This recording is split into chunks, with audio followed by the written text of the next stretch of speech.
Welcome back to the Daily Bread Bible Study. We are looking at day 96 for 2 Samuel chapters 17 through 19. In 2 Samuel chapter 17, we see some wise words from Ahithophel as he continues to advise Absalom. In 2 Samuel 17, verse 1, "Let me choose 12,000 men, and I will set out and pursue David tonight." Ahithophel wants to finish the coup quickly, killing only King David. This will allow Absalom to punish David for his coldness towards Absalom, his son, while also keeping the kingdom from devolving into a civil war. You seek the life of only one man, and all the people will be at peace, as it says in verse 3. Now Absalom likes the plan and also calls Hushai the Archite for counsel as well. Since Hushai wants to give David time, this double agent for King David refuses the wise counsel of Ahithophel and instead paints a picture of long drawn-out pursuit of David in which Absalom commands the forces of Israel's might and smothers David's small but mighty forces. Absalom likes the grand vision Hushai sells instead of the quick and functional vision given by Ahithophel. Thus, Absalom takes more time in his preparations, allowing Hushai time to warn King David of the upcoming peril. Ahithophel's wise counsel is not heeded, so the man feels disgraced, choosing suicide in his shame. David is provided for by his allies even in the wilderness. Moving on to 2 Samuel chapter 18, in preparation for the upcoming battle, King David assigns 3 commanders, Joab, Abishai, and Ittai the Gittite. With guilt and love in his heart still for his son Absalom, the king makes a gracious yet dysfunctional request in 2 Samuel 18 verse 5. "Deal gently for my sake with the young man Absalom." And all the people heard when the king gave orders to all the commanders concerning Absalom. And there in the forest of Ephraim, David's forces fight against Absalom's forces. The fighting is bitter, tribe against tribe. Even the forest joins the fight, as the wilderness causes more people to die than actual weapons. This also includes Absalom.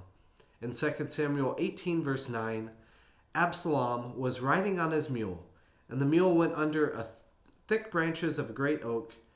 His head caught fast in the oak, and he was left hanging between heaven and earth, while the mule was under him, and it went on. When the news is reported to Joab, the commander is surprised that no one has struck Absalom. Everyone is respectful of King David's request to be gentle with Absalom, except for the one who felt betrayed by him. Joab was the man who brought Absalom back from Jerusalem, only to see the ungrateful son wage war against his father. Commander Joab runs and kills Absalom. Joab sounds a trumpet to signify the end of battle and takes Absalom's body into the forest and raises a heap of stones which becomes called Absalom's monument. Joab sends a Cushite messenger to inform David of his son's death.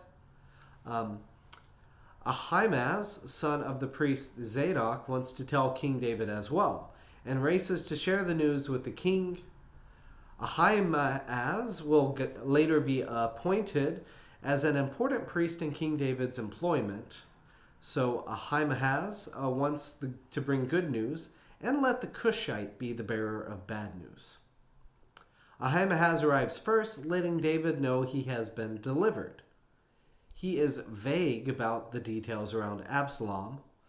So when the Cushite arrives and also lets David know he has been delivered, the Cushite fills in that Absalom is now dead.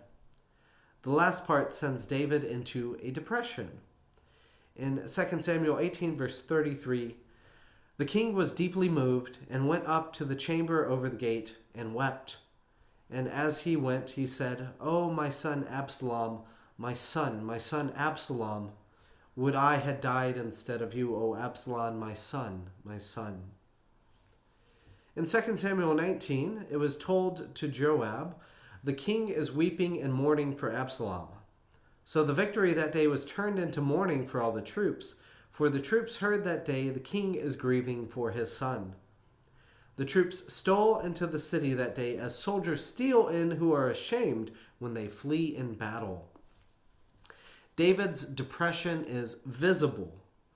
He wept when Absalom killed Amnon, and he wept when Absalom was gone from Jerusalem. He wept when Absalom came back. He wept when Absalom forced him to leave Jerusalem, and now he weeps as Absalom is dead. King David weeps in part believing these things are coming from his sin concerning Bathsheba. Yet the tribe of Israel, they are ready to live in peace. They have joy that the conflict between Absalom and David is resolved, and the people want hope, and David is expected to give them this. Thus, Commander Joab is upset. The king is not functioning in the best interest of the people. The king is stuck in his grief. Joab has some sober words for David in 2 Samuel 19, verse 6. You have made it clear today that commanders and officers are nothing to you. For I perceive that if Absalom were alive and all of us today were dead, then you would be pleased. Joab then threatens David to go to do his job, which the king gets up and goes to the throne to address the people. King David mulls over Joab's words. He then forgives those who supported Absalom, even promising to make Absalom's commander replace Joab. On the way back to Jerusalem, King David is met again by Shimei, the one who had previously cursed him. Shimei begs for forgiveness, to which King David extends mercy a second time. David meets Mephibosheth and asks him why he did not show favor towards David. Mephibosheth claims Ziba tricked him, promising to saddle donkeys and supplies, but never coming to get Mephibosheth. Believing Mephibosheth and also honoring that Ziba did help him during his time of need, King David has them split the land. Mephibosheth continues to show his love for David. As 2 Samuel 19, verse 30, Mephibosheth said to the king, let him take it all, since my lord the king has arrived home safely. In a similar vein, Barzillai the Gittite helped David while he was fleeing. David seeks to honor the kind man now, and now that his title of king has been restored.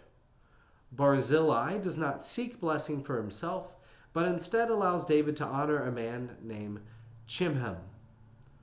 Others are less like Mephibosheth and Barzillai. They care more about the honor than that David is alive. Representatives from the tribes gather, and the tribe of Judah accompanies the king.